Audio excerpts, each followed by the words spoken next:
Good evening. I am Adebare Jimakide, Evening News.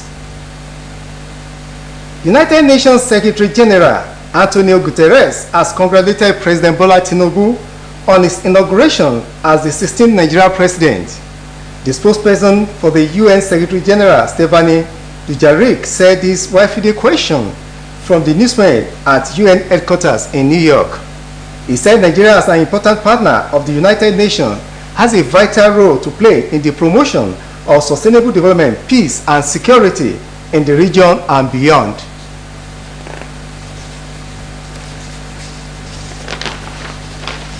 President Bola Tinubu is currently meeting the chairman of the Economic and Financial Crimes Commission, Abdulrasheed Bawa, at the Aso Rock Presidential Villa, Abuja. The meeting comes barely 24 hours after Tinubu ordered the Department of State Services to vacate the Ikoyi office of the Anti-Graft Commission. Bawa, who arrived at the villa a few minutes past 2 p.m., was ushered into the president's office complex. Although the purpose of the meeting is not yet public, it may be connected to the reported fracas between the EFCC and the DSS. The report says President Tinubu has directed the Department of State Security Services to immediately vacate the Ikoyi office of the EFCC in Lagos. The president gave the directive when reports that DSS officials stormed the EFCC office located on Awolowo Road, Ikoyi, preventing officials of the anti-graft agency from accessing their workplace was brought to his attention. DSS operatives had stormed the office and refused to leave despite dialogue between operatives of both agencies.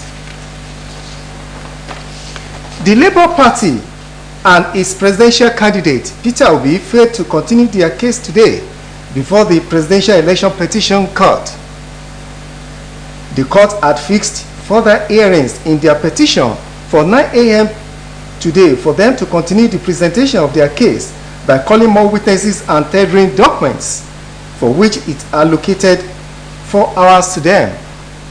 At the mention of the case, lawyer to the petitioners, Awa Kalu, told the court that they had planned to start with tendering of documents, but are constrained by some challenges at their secretariat. Kalu said 2 key staff in the petitioner's secretariat took ill, which has made it impossible for them to proceed with the business of the day, and sought an adjournment till tomorrow. However, lawyers to respondents Abubakar Mahmood for the Independent National Electoral Commission, Wale Olanipekun, Senior Advocate of Nigeria for Bola Tinubu, and Kashim Shettima and Lateef Fagbemi for the All Progressive Congress did not object to Kalu's request for adjournment. The National Petroleum Company Limited has officially increased fuel pump price to more than 500 naira in different parts of the country. It was gathered that NNPC station pegged fuel price at 537 naira per litre in Abuja. President Bola Tinubu, during his inaugural address, announced that petrol subsidy was gone with no budgetary allocation to fund it. He said government funding subsidy can no longer justify its ever-increasing cost in the wake of drying resources. Reports indicate pricing variety in different parts of Nigeria, meaning a sharp increase from the previous 184 naira official pump price to more than 500 naira.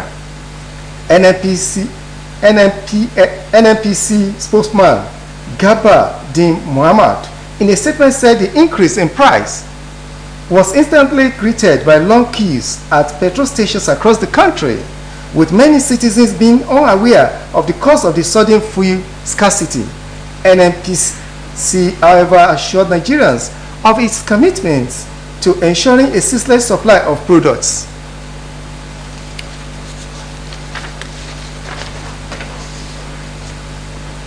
Meanwhile, oil marketers have confirmed the hike in the pump price of premium motor spirits, popularly called petrol, to over 500 naira per litre, depending on the location of purchase.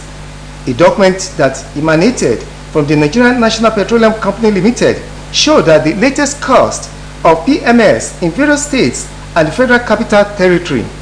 Figures in the document indicated that while the cost of petrol in Borno State was put at 557 naira per litre, the prices in Lagos, Abuja, Enugu, and Ekiti were outlined as 488 naira per litre, 537 naira per litre, 520 naira per litre, and 500 per litre, respectively. Although officials of NNPCL and the Nigerian Midstream and Downstream Petroleum Regulatory Authority kept mute about the document, when contacted, oil marketers told newsmen that the document was authentic. And now to sports story. Flying Eagles head coach Lydan Bosso has warned host Argentina that they will be committing a mistake by underrating his side in their round of 16 contest. The two teams will battle for a place in the quarterfinals in San John tonight. It will be recalled that Bosso's side lost their final group game 2-0 to 5-time champions Brazil. The West Africans dropped from first to third position in Group D following the defeat and only made it to the knockout round as one of the best losers. Meanwhile, Argentina are unbeaten in the competition with 3 wins from 3 group games. The side managed by former Liverpool and Barcelona midfielder Javier Mascherano are pundits' favorites to win the game. Bosso is however not willing to accept that and insists that his players will put up a good fight.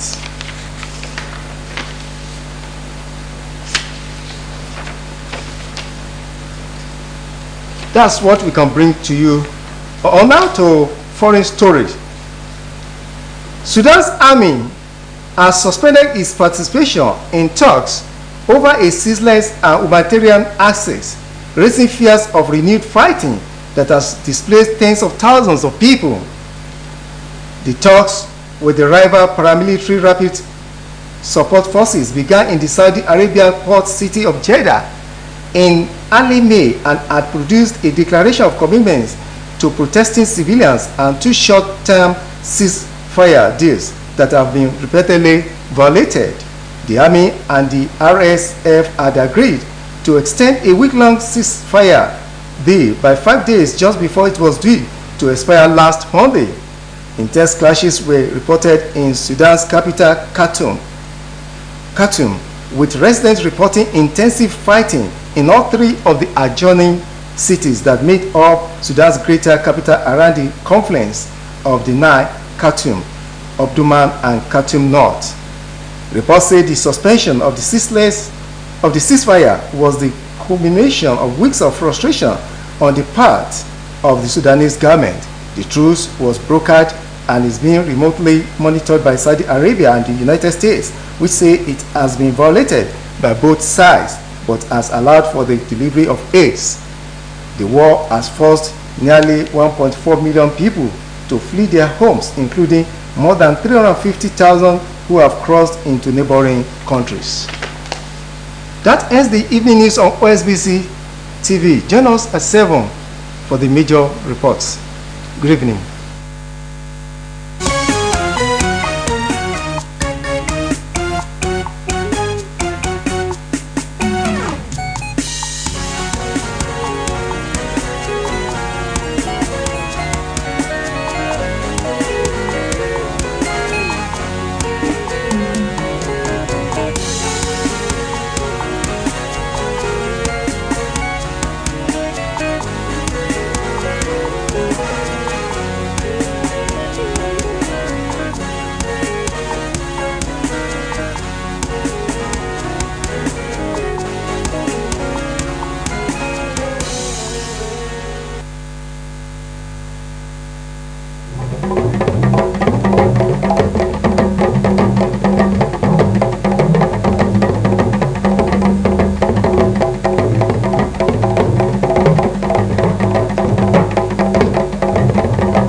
ẹjẹ́ máa lọ wẹ́rẹ́wẹ́rẹ́ torí Olódùmarè nítorí ògùn lárùn ìsọkọ̀ ọmọ ti dẹ gbogbo èèyàn ọmọ Èjìgbò pátá mo kí ń gbèjègbèjọgbẹ̀dínlógún mo kí yín bí olótùfẹ́ bí awọ́sẹ́ mọ́ kíra wọn ẹ̀yọ́ ọmọ ewu wínrín mọ́bàtò dé bàbẹ̀ yín lọ ọmọ ewu wìnwìnwìn tí gbélé láwìn ọ̀rọ̀ wìnwìnwìn tí gbélé léwò lẹ́jìgbò ẹ̀yin lọ́mọ ewu filé àmì fọ̀nà hàn mí bàbá yà lọ́dọ̀ rẹ ọmọ ewu láwìnrín mọ́dálẹ̀ wo gbìsùkọ kìkì ewúra ni mo gbìn lẹ́jìgbò ìyá mi onísùkọ ẹ̀yà wá jẹ ewu kékeré ọmọ àríyá oúnjẹ létí ọ̀ya abọ̀ ọ̀sà gbọ́dọ̀ fáwọn òdì tí ń bẹ lọ́nà tẹ̀jìgbò ìwúrin ni mo rọ́lọ́jẹ̀ ya kìí sí mo rọ́ ń dẹ wẹ́rẹ́ mo bá sáwọnú gbó lọ bí onídẹ wẹ́rẹ́ tí a bá ń tà ẹgbẹ̀ẹ́gbẹ̀je ni bí oníbàbà bí wọ́n bá ń tà ẹgbẹ̀ẹ́gbẹ̀fà ẹgbẹ̀ẹ́dínlógún ńlá àkòròjé lé olóòsà máa fọ kékeré múlẹ̀ kékeré bọ̀rọ̀ ara àkìrè ẹ̀yin lọ́mọ àgbà ọtí wọn ò dé mọ̀lẹ́ bàbá aṣọ́gbódìgbà akèrèǹgbé mú ọgbọ́dọ̀ wọ́ bó sa Ìjìgbò ìyá mi màrè bó sa Ìjìgbò